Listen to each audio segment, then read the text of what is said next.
What's up, guys? I was in the car yesterday thinking on patience, what it means to be patient.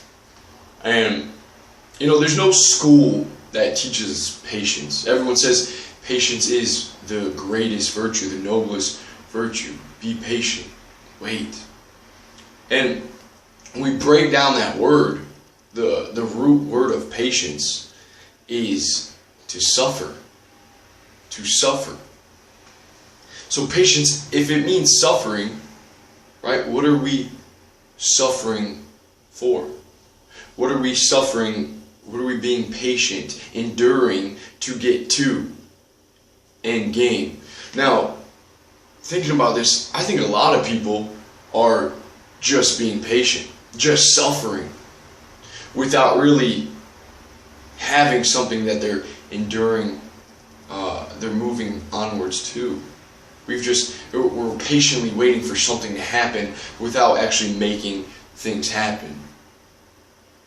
Right? There's people that wonder what happened and people that make things happen. But thinking on that, to suffer. Now, let's look at the other side. I said, okay, well, I can't just be patient, right? I can't just be waiting on something to happen. So what's the other side? And a lot of times in my life, when things are going on, when I'm doing stuff,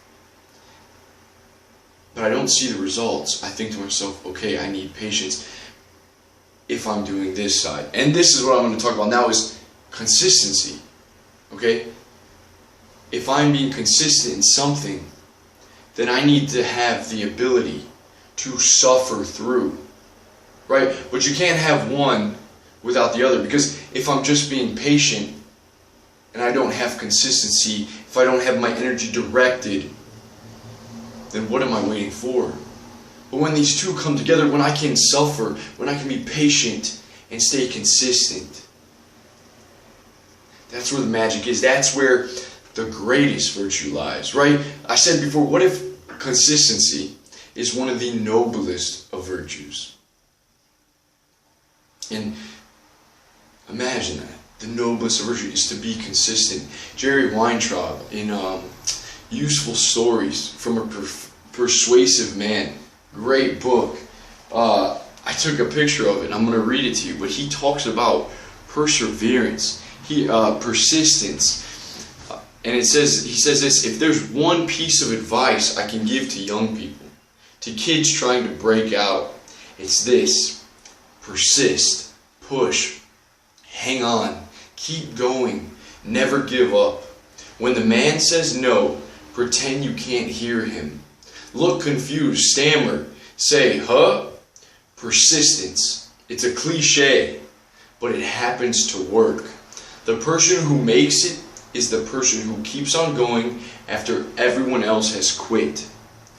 This is more important than intelligence. Persistence. Because it's so important to stay dedicated, to stay consistent and endure. And then when we are being consistent, let us not get down. Let us not get way down, oh, where are the results? If we've only been at something for a month and we don't see massive results, let us not get down.